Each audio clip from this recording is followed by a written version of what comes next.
ces constats, il n'y a qu'une seule réponse, la vraie justice sociale. Cette vraie justice sociale doit d'abord s'appliquer à travers la revalorisation du travail. Je crois en la réhabilitation de la valeur travail. La lutte pour le plein emploi doit être un objectif permanent. Par le travail, nos concitoyens pourront accéder à de meilleures conditions de vie. Je propose à cet égard que le pouvoir d'achat soit revalorisé en augmentant au moins de 25% le tarif des heures supplémentaires sans charge sociale et nette d'impôts. Et je sais que notre gouvernement a déjà commencé à se préoccuper de cette question.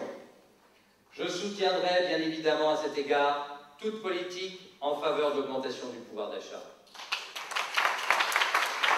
La vraie justice sociale, mes chers amis, après une longue vie de labeur, c'est de pouvoir jouir honorablement de sa retraite.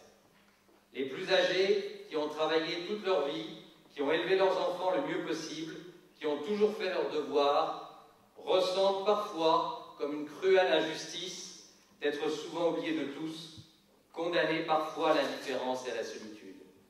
Je propose d'augmenter les petites retraites et surtout les pensions de réversion des veuves, sans oublier celles des anciens combattants. La vraie justice sociale, c'est également celle qui s'applique aux familles monoparentales. Et je ne peux m'empêcher de penser au courage de ces femmes élevant seules leurs enfants, au prix parfois de bien des sacrifices. Je propose à cet égard le relèvement du minima des plafonds sociaux pour alléger le poids de leur peine. La vraie justice sociale, chers amis, c'est aussi la liberté de choisir l'école de ses enfants. Je suis sûr que ce n'est pas la contrainte, mais la liberté et l'évaluation qui peuvent garantir la mixité et l'excellence de l'école. Je soutiendrai ce libre choix. Les associations, par le biais d'activités sportives et culturelles, prennent le relais entre les parents et l'école.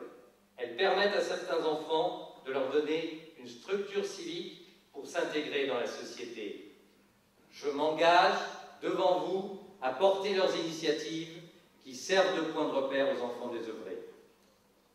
La vraie justice sociale, c'est aussi donner sa chance à tout individu à tout moment de sa vie. L'ascenseur social, comme le disait Jean-Claude tout à l'heure, à une époque qui n'était pas encore si lointaine, évoquait la possibilité pour chacun d'entre nous de gravir les différents échelons au sein de la société. Il permettait d'afficher une satisfaction personnelle de l'effort récompensé.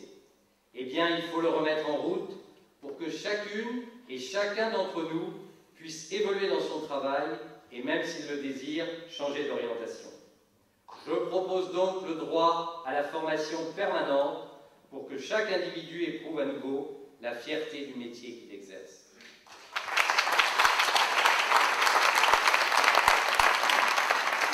La vraie justice